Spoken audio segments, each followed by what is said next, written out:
All right. Good morning, everybody. Welcome to second semester, and glad to have all our parents on the call today. Teachers, staff, PTO also here in case there's any questions about that. But welcome, and we are starting our second semester today.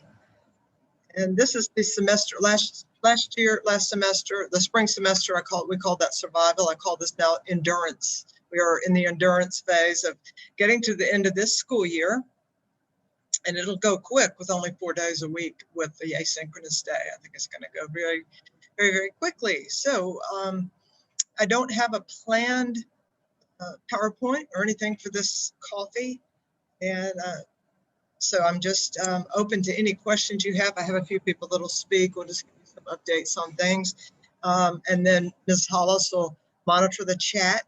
And so we'll go through a little bit and then we'll let you all answer questions, if that's okay. So again, welcome.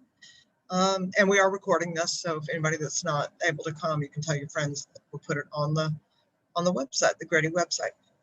So just a couple of important things. In the Gradygram on Sunday afternoon, parents of 9th through 11th graders, please go back and reread that, because there's information about student way we're going to do yearbook pictures, way we're going to do pictures for our 9th through 11th graders. They're going to submit them themselves. Of course, tasteful pictures, and there's a whole guideline on that, but please look at the Gradygram, because it has the QR code or the exact directions on how 9th through 11th graders will submit their photo, and that has to be done by the 5th of February. So please jump on that right away and tell your friends about that. We need to get as much participation as possible. Of course, we'd love 100%, but got to get everybody on board. Seniors have already done that, of course, so that ship has sailed for seniors. They're already got that. And a reminder to any senior parents that if you want a yearbook, you have to buy that specifically. We did not place an order for seniors. We're not charging seniors for that. So if you'd like one, seniors, you need to order a yearbook.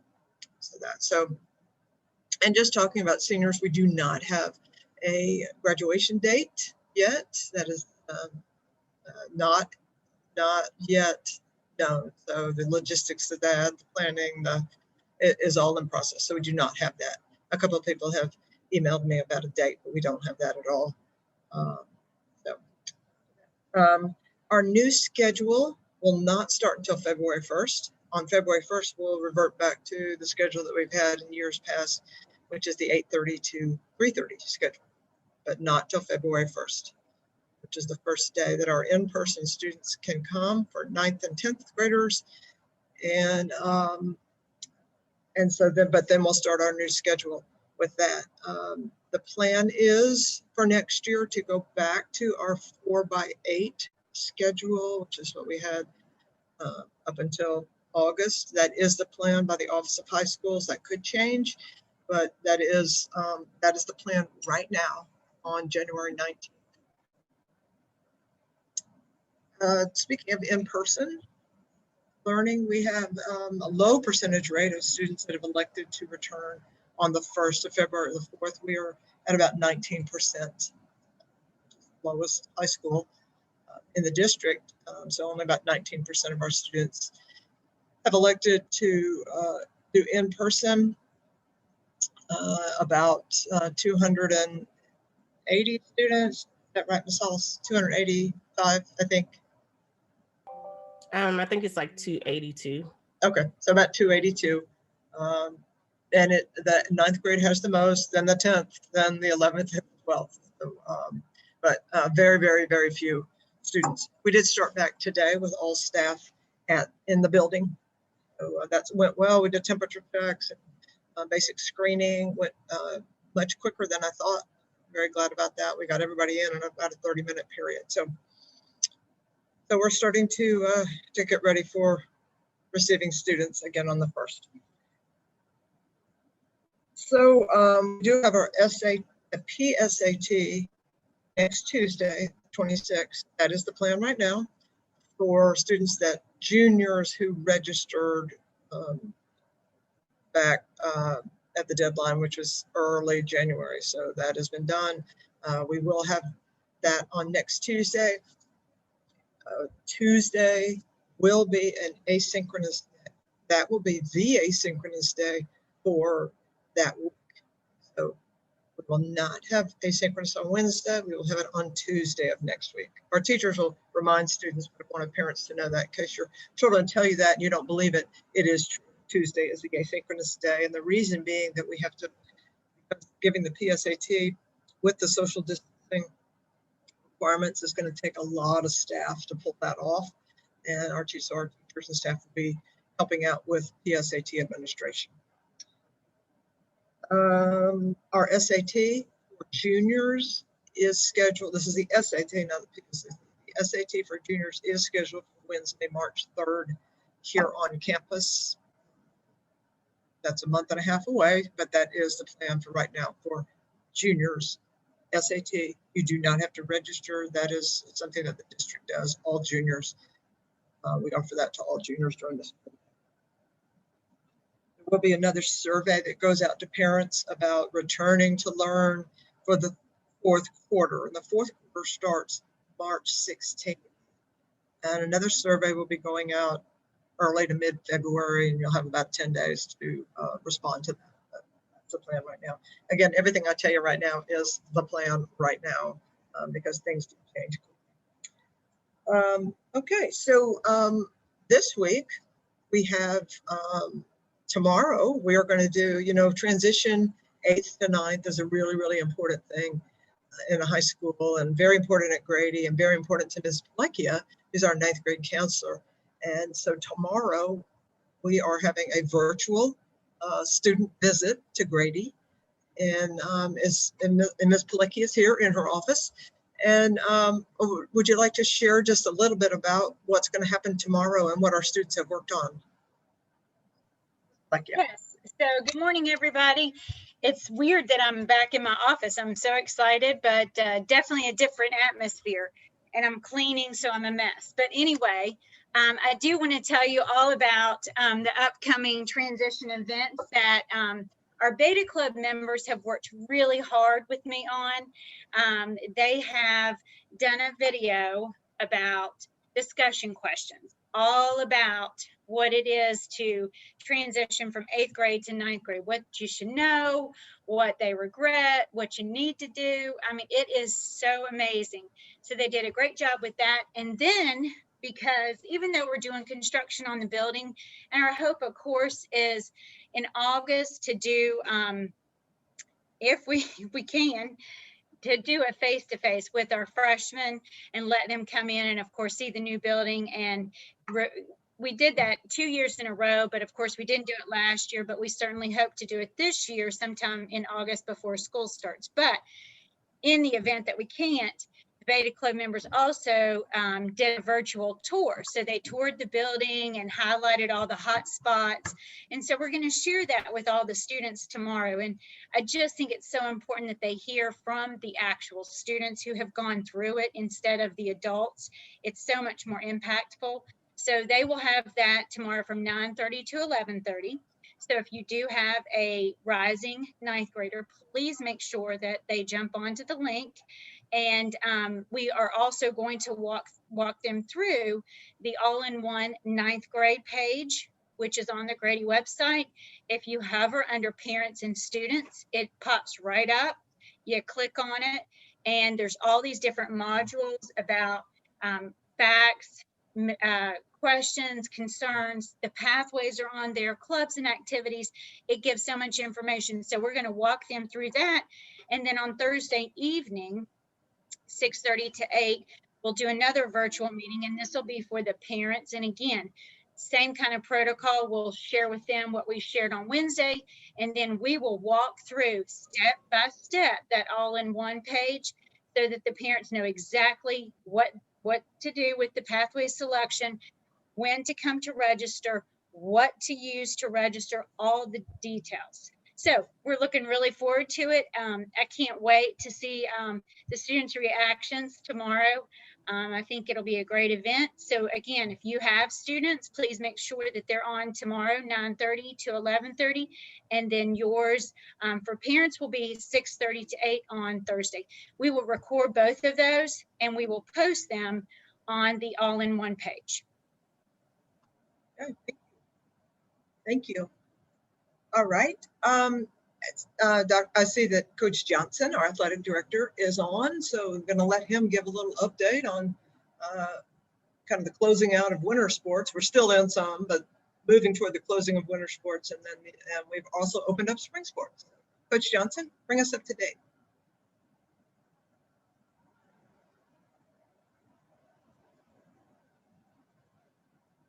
He's on mute. There I am. Yeah, that's correct. We are finishing up winter sports now. We still have swimming state championships are coming up. Wrestling region meets and state meets are coming up, and there's a couple more weeks left in basketball season as well. We've also started all but 2 of our spring sports now. We have golf starting in February, and ultimate will be starting up in February as well. But this week, boys lacrosse, girls lacrosse, and baseball all started their practices. So almost all of our sports are going right now, and I know everybody's happy to be back on the fields and enjoying being around their teammates, and things are going well. So it is a busy, very busy, but exciting time of the year. But I'm thankful for having all our kids back. It's nice to see students on campus and enjoying themselves, and trying to stay as safe as possible, obviously. Okay, and we have had some quarantines, some cancellations, some postponements, as every school across Georgia has. So hats off to Coach Johnson and our athletic trainer, and we're just managing all that because it is a lot. Right now we have a coach that's on quarantine that's teaching from home. Just it's part of life right now. So they've done a great job though of keeping it together. To everybody for that. A reminder about, thanks Coach Johnson, a reminder about the survey that I sent out for parents. If you complete the virtual learning survey, I sent it out Friday, and then it was also in the Grady Graham. And our PTSA has a big auction in February. It's our first silent auction. I didn't know if anybody, John, or if you would like to just share a little bit about our auction. Yes, thank you very much. Good morning, everyone. Josh, are you on the call? I am on the call. All right, so everyone, Josh D'Agostino is our VP here, and he will give us an update on the fundraiser. I'll just be real quick, because I know you're not here to listen to me, but we do have our auction February 21st to the 25th. It'll be online, and it will culminate with a live stream event at 7 p.m. on the 25th. And it's really an auction and fundraiser. We'll have obviously items to bid on, like vacation homes in the North Carolina mountains and Blue Ridge, lots of restaurant gift cards, wine tastings, a specialized dinner for up to 10 at NOAX. And if you're not comfortable meeting with 9 other people, it really is $1,000 gift card that you can use there. A parking spot at Grady for your junior or senior, which I think are highly coveted. So we'll have one of those. We have a family pack at the roof at Ponce City Market, Pure Barre classes.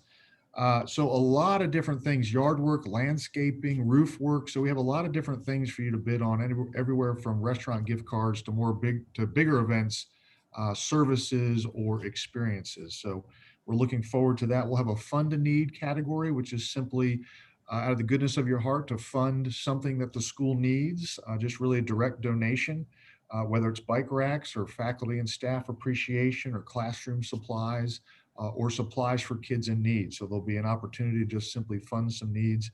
We have sponsors that we will are each week in our Grady Graham. Hopefully you're seeing our sponsors, and if you need a service from someone like that, please consider them. They are graciously donating money to our event. So it really should be something a lot of fun. There should be some great things to bid on, and we're hoping that you'll put some of your budget aside to participate. So February 21st to the 25th, It is in the Gradygram each week. The online catalog of all of the items will be published on February 1st.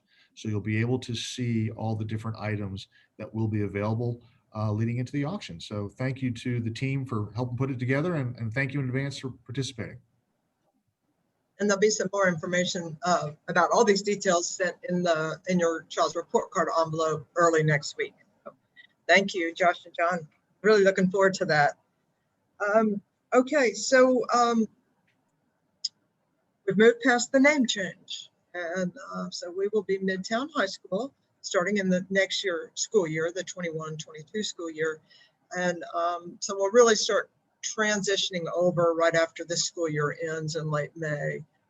It's a big process to change from the branding, the logo, the uniforms, just really, and just a big mindset change as well. And, you know, that's going to take quite a while to cement that in people's minds. So, but we are starting that process of the logo and the branding, and have some, have made some really important big strides with that. And I'm going to let Mrs. McBride and Mr. Brandhorst talk for a minute about where we are with logo and branding. So, Terry and John. Okay, morning, everybody. John, I'll start off and then I'll kick the ball to Mr. Brandhorst. Just wanted to make it clear to everybody that we remain Grady High School through the end of this school year. Our seniors are earning Grady diplomas, and we will transition to Midtown High around June 1st. The mascot, the knight, and the school colors will remain the same. So Mr. Brandhorst is chairing the team that's leading the visual identity exploration process for Midtown High. His team includes Bill Goodman, who's multimedia and brand design for Atlanta Public Schools, Dr. Bachman. I'm sitting on that team. We have about 10 students and an advisory team that includes members of the PTSO, marketing and communication professionals from UGA, Google, Georgia Tech, and others. It's a really powerful, amazing group of people. So Mr. Brandhorst, if you'd like to give some details about the process. Sure. Thank you, Carrie. Yeah, like Carrie said, I've heard even on NPR yesterday, there was a story where they said the name has changed to Midtown High School. We are Grady until the end. And so if anybody says, oh, the name has changed, I said, no, it will change. It's coming. So we have to send out a PSA and make sure that we're all on the same page. It pulls the rug out from under the current seniors if we change that name too early. So we'll need some help kind of defending that timeline. With the help of the professionals that Carrie mentioned, we have a series of questions that have to go out. We're in what's called the discovery phase of this process. The people working on this have done this exact process for major corporations, for the University of Georgia, for Michigan State, for University of Florida. So we're in very, very good company and very good hands to roll this out in the most transparent, most democratic, most deeply penetrating way, so that as this identity changes, we are all on the same page and looking at the same narratives, the same histories, the same kind of stories that we want to tell as we go forward. So in the next couple of weeks, we'll be having listening sessions. We have a series of very pointed questions that we'll be rolling out to different parts of our cluster of the community to make sure that we can hear back from everybody about the kind of adjectives that we apply to the school, the kinds of things that we find higher priority than others. And all this goes into the look of the logo, the ways that we represent this new identity, capital I identity, rolling forward. And so I look forward to all of you being a part of those listening sessions. Once we hear from everybody that we possibly can, then we can really put our feet down and draw shapes and pick fonts and do all the necessary sort of design work, because the design is really just the face of the concept, the face of the metaphors that we apply to our situation. So it's going to take a moment. There's a few shapes on there already, and if I can share screen for a moment, I want to show you kind of where we are. Oops, I can't share screen. Let's see, whoever's host, can I share screen for a minute? Alice, can you let Brandhorst? All right, and so we have established a URL. We have our own website that will kind of document this whole thing so everybody can look in on it. We also have a big set of slides that will start to make this happen for everybody. So you can see very clearly. Okay, out of here. So these things are available. I can share this with anybody who wants it. Just send me a request. And on this, then we get into all kinds of facets of this particular search. It's incredibly comprehensive. It gets into physical changes to the building, which will take a moment, like the paint on the gym floors. Eventually, this will have to happen, but it's an expensive time, a process that will happen at some other moment. Banners, stickers, business cards, websites, everything will have to be readjusted to get this. And so it's so many ways that the Grady identity will have to be renovated as we go forward. So lots and lots of considerations, lots of inventory of things that already exist. So we know that some things that don't have to change very much. Comparisons with other logos in the neighborhood around the country, other schools that begin with M, all kinds of deep considerations, other schools that we are compared with often, APS schools, just so we know that we're creating an identity which is unique and immediately recognizable. In the past, we even used the UGAG, which in addition to being a copyright violation was incredibly confusing. Who are we representing? What does that mean? And we want to be singular.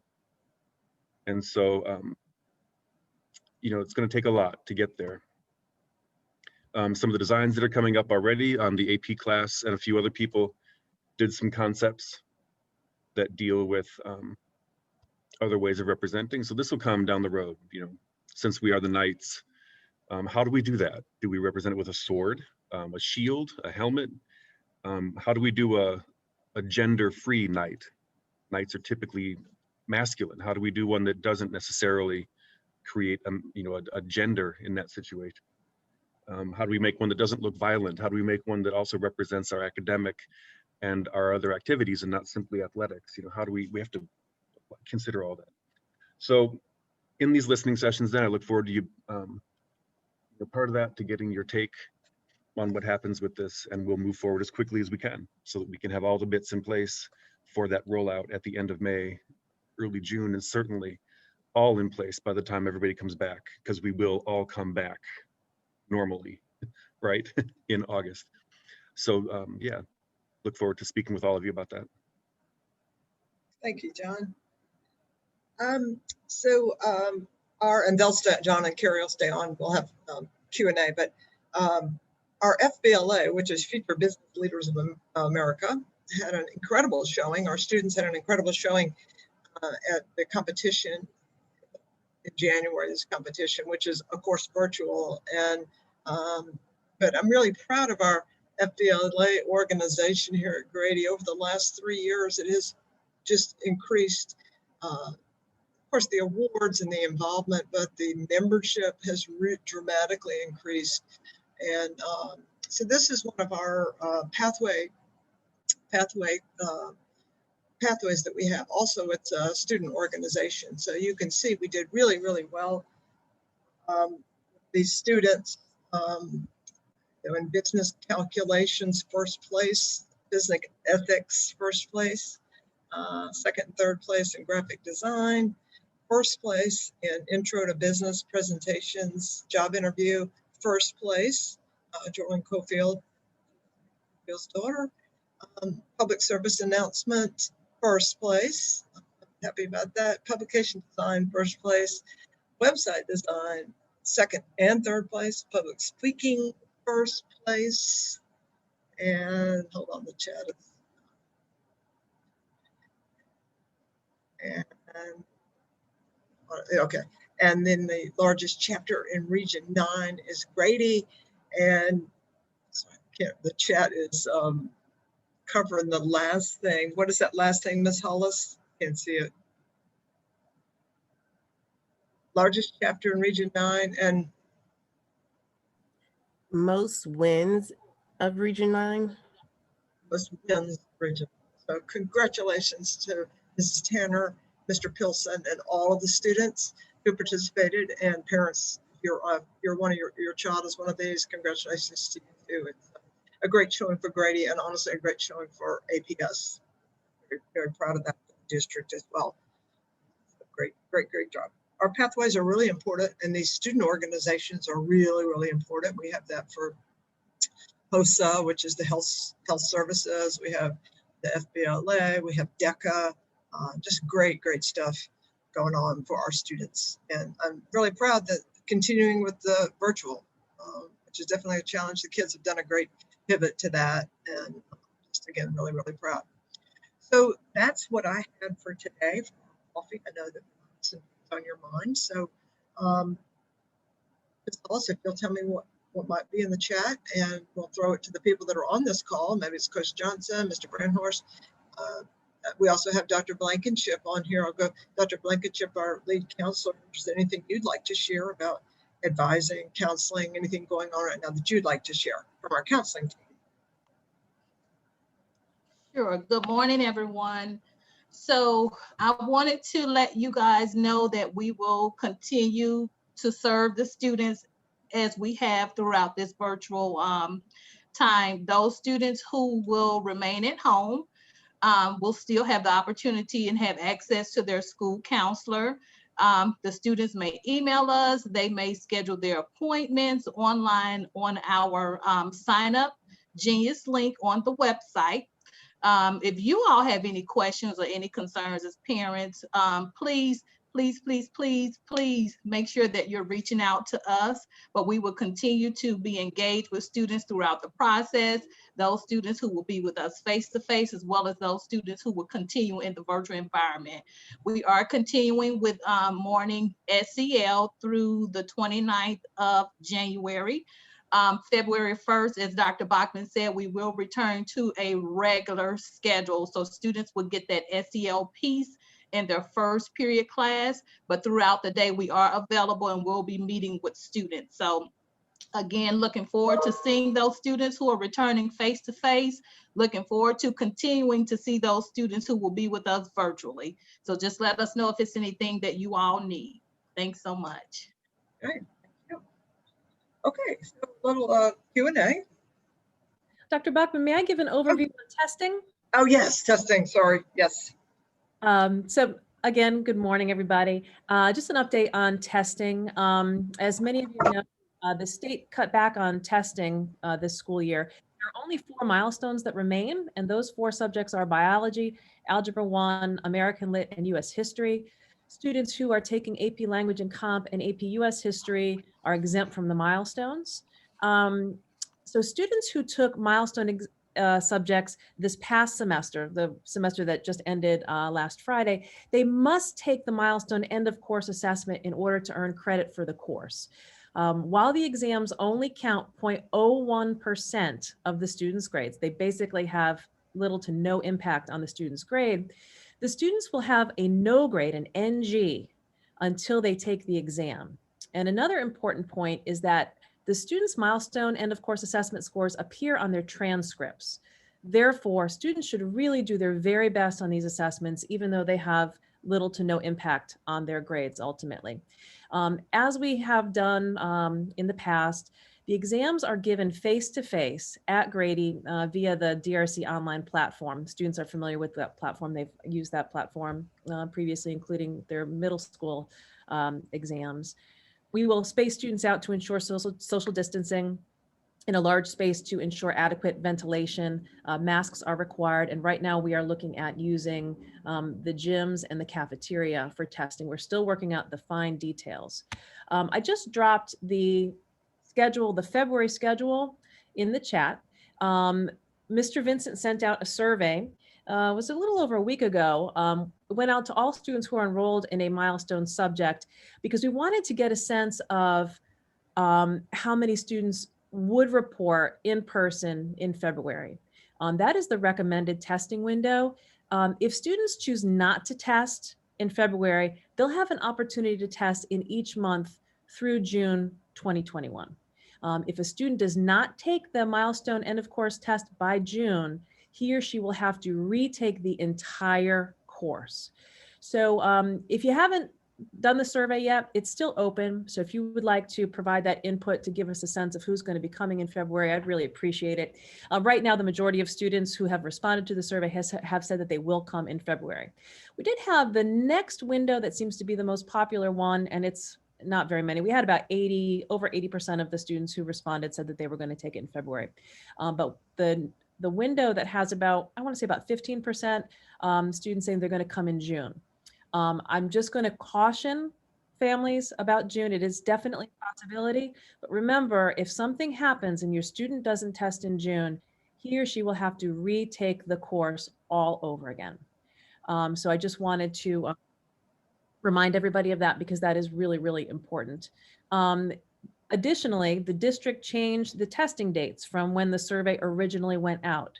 So the dates that I've put in the chat there for you, this is the current schedule. It is different from what was sent out initially in that survey. So this has the first exam out the gate is Monday, February 8th. That's American Lit section 1. That's the writing section. Students will then continue that exam on Tuesday, February 9th. American Lit is a 2-day exam. They'll take sections 2 and 3 on February 9th. Wednesday, no testing. It's an asynchronous day. Algebra 1 is on Thursday. The 11th, US History is on Friday the 12th. On Monday the 15th, there is no testing. That is a holiday for students. Tuesday, February 16th is biology. That's probably going to be our largest administration. And then we'll have makeups on Thursday. I see a question in the chat about whether students who are taking advanced math, algebra 2, geometry, they do not need to take the milestone. They do not. Just wanted to make everyone aware of that change in the testing schedule. And we will be sending out all of the details about testing. And we'll send that out via the Gradygram and we will get that word out to the community. But I wanted you to mark your calendars now about testing. And testing is with the virtual environment and so many children staying home, it's getting all this done is going to be quite a challenge. February 8th, and there may be some asynchronous days that we have to swap and that kind of thing, working with the district. So it's quite a challenge to get this done. And, Brian's doing a great job, but it's we may have some change in schedule, especially that week of February 8th. Try to get this done because kids will be coming in. A lot of temperature taking, the screening, getting people in the right place. So for that, it's a real possibility. Okay. Dr. Bachman, may I add something regarding yearbook? Yes, so this is Ms. Blair, who's our yearbook teacher advisor. Blair, go ahead. Good morning, parents. First of all, I'm glad to see everybody. The main things, parents, that I have to, there are 3 things I need to remind you of. These are the last 7 to 8 weeks of yearbook sales. And please note that this is the last yearbook that will bear the name Grady High School. As a matter of fact, I've had people coming back asking me for yearbooks now, and I don't have them. I don't have any old yearbooks. So please, please, please encourage your students or yourselves to go ahead and purchase your yearbooks now. I will put the link to Jostens' website, which is www.jostensyearbook.com. I'll put that in the chat. Please go ahead and purchase them now before, so that you can guarantee yours. When they come back, the price is going to will be at least $100 for them, because we will have to carry that into next semester. The other 2 things I want to remind you of is that right now we've sent out a link in the Gradygram called Yearbook Plus. We're trying to get the undergraduates pictures. That's going to be a massive undertaking, and we really need parents to go to the Gradygram, and I will also put that in here, and pull up the Yearbook Plus. The positive thing about that is that students can take their pictures at home and send it in to us, and it'll automatically load into the yearbook. So that safety feature is very, very important. So again, it's called Yearbook Plus. We need as many students as possible to get their pictures taken. And again, the last 7 weeks, we have a deadline of February 5th. Please remind you, February 5th, that students have to get their pictures in. This is just for the underclassmen. The seniors have already been taken care of. After February 5th, that link will shut down. So please contact each other, whatever websites or whatever social media you have. Please contact your parents and all the students and people that you know. 1, encourage them to go ahead and purchase their yearbooks, and 2, go ahead and take their undergraduate pictures. It should be easy to do, and it's already loaded and ready to go now. If you have any questions, I will be available you can contact me at Grady High School. Thank you so much. Thank you, Ms. Blair. Okay, other questions that you might have? Ms. Hollis, you want to lead that? I think we've been answering most of the questions in the chat.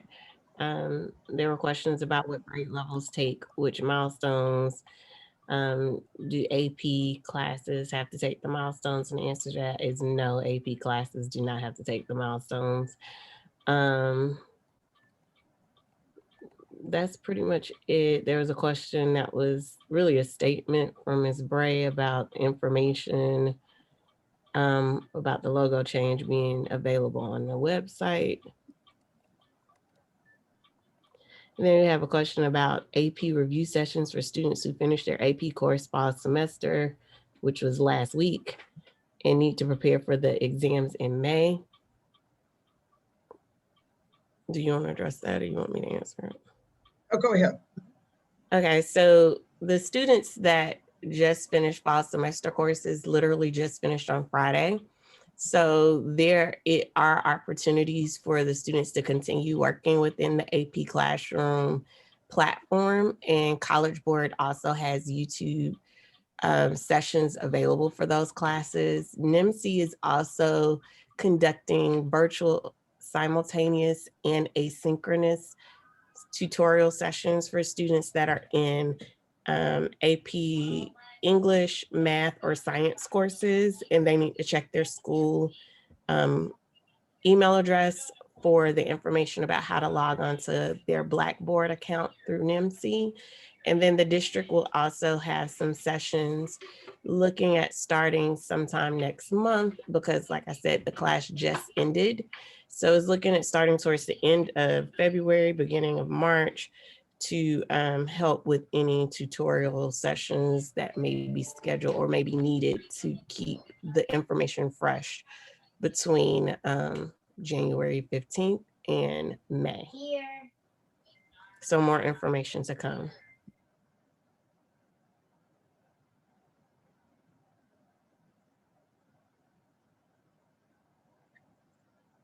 Anyone else have any questions? You can also raise your hand, I think. You can ask it. Anybody? Question in the chat, Dr. Bachman. Can you talk about what the school day will look like for those returning to learn?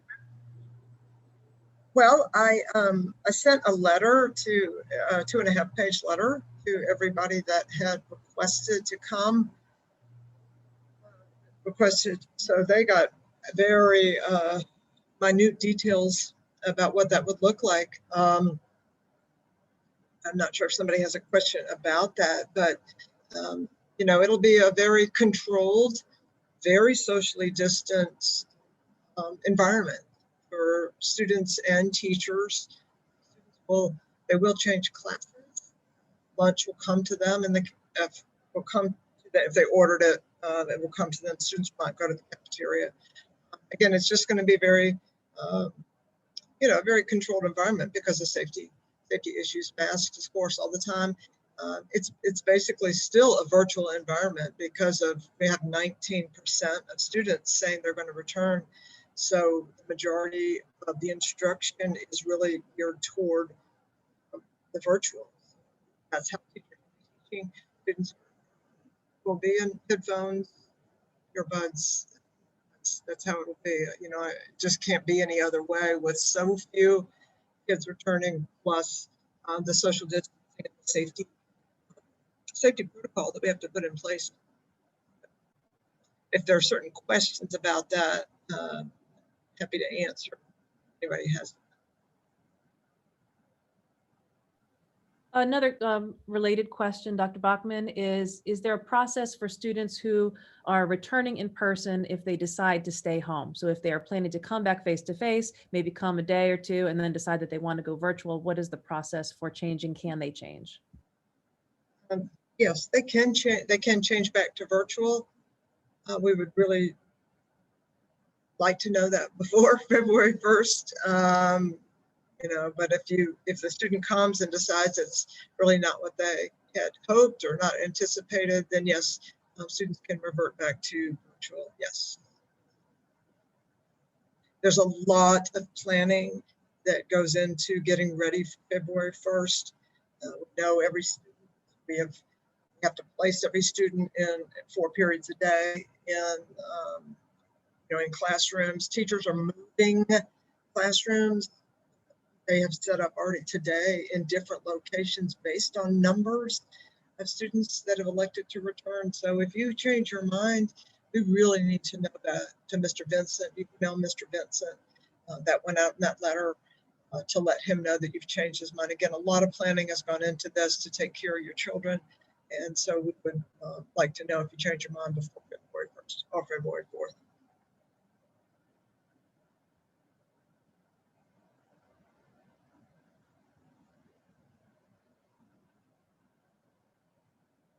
Okay. If there's nothing else, Will kids that are reporting be in class 4 days a week, or is that finalized yet?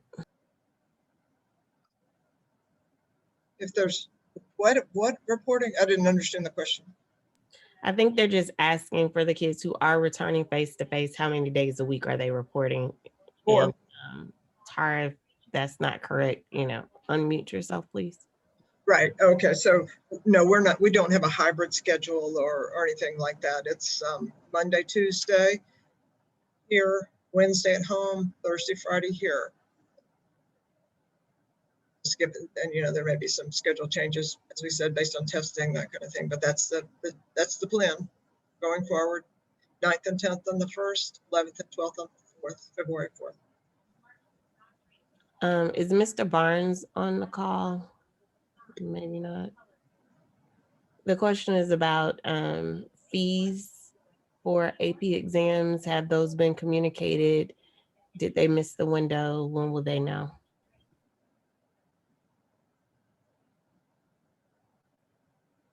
Guess we'll get that out in the next Gradygram, but yeah, we'll get that out in the next Gradygram. Mr. Barnes on.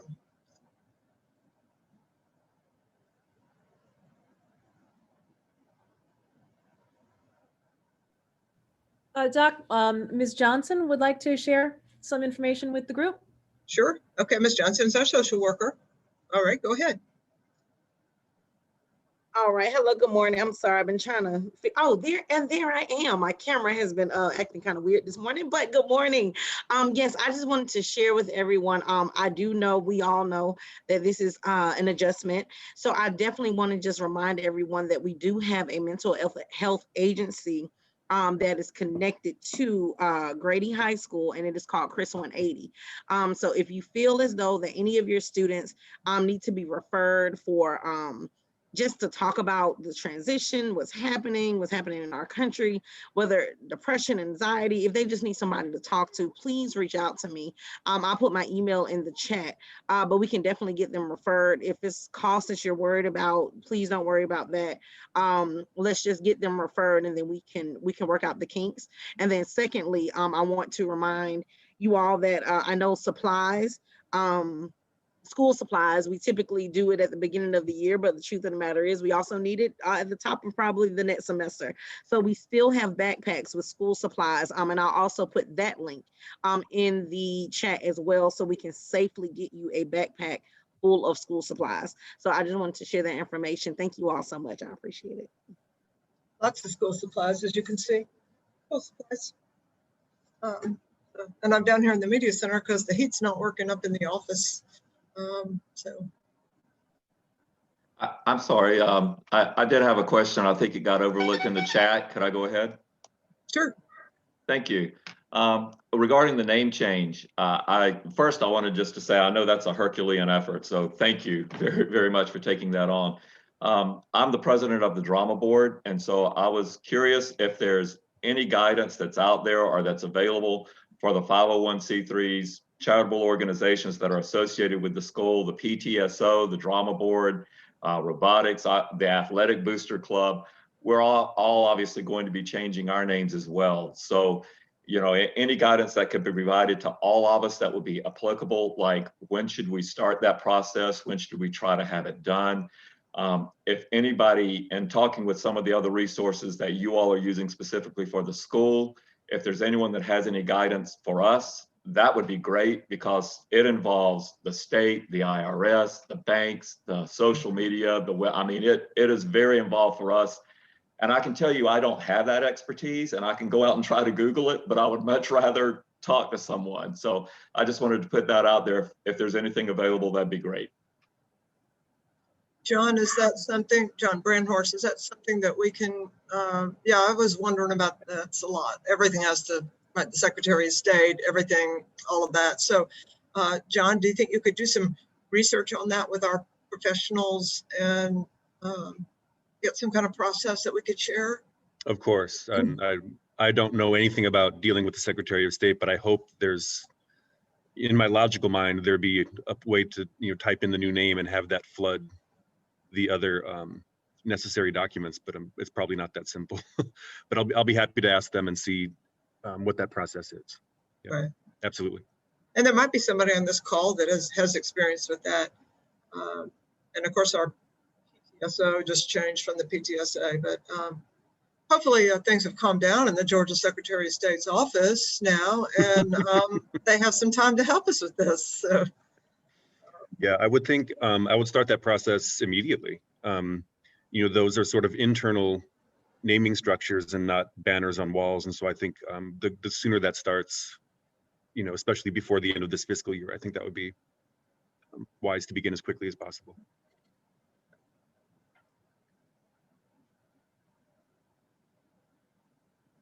Okay, anything else? A question in the chat, Doc.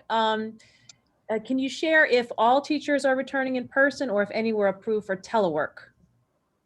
Yes, and the telework process is ongoing. We had a few more teachers apply over the weekend. And it needs to stay a dynamic process because this disease is not logical. It doesn't follow a logical path, and it's really hard to figure out sometimes what the right thing to do is. We do have a number of teachers that are on telework, and we have other staff members that are on telework.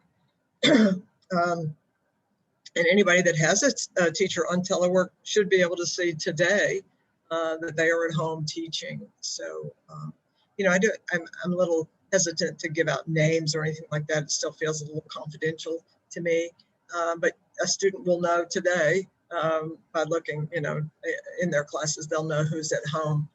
And some of these telework arrangements are temporary. So depending on the situation, it's not everything is through May. Some teachers and staff are approved for a couple of weeks, 4 weeks, just depending on the reason. And this is really a moving target. Your child might be exposed, might have been exposed. What does that mean for the family? What is, but has not tested positive at the point. There's a lot. And so the things that affect your family and your children also affect all of us too. Like every school, there are some teachers and staff on telework. That's true for Grady as well.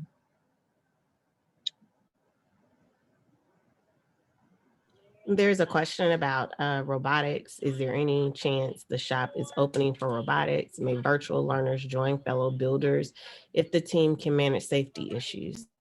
Yes, well, I'm looking into that with the CTAE department to see what the process does for robotics. I know it does put a real strain on preparing for competitions.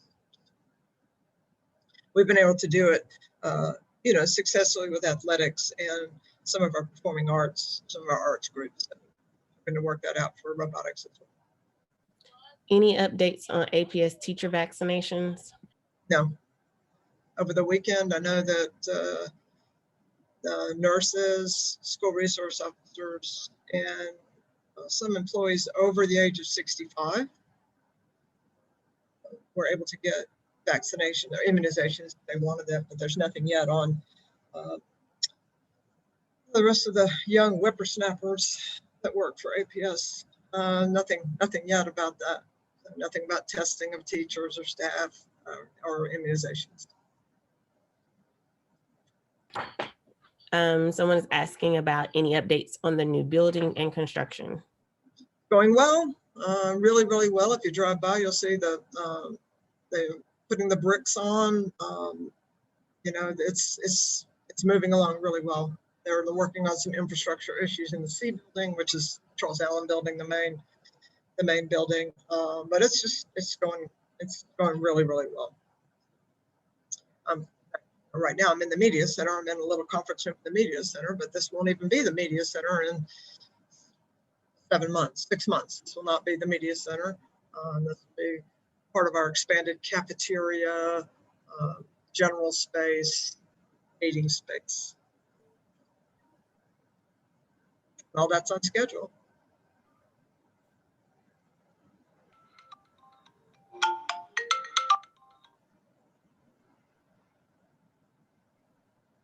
Any other questions, either on the chat or verbal?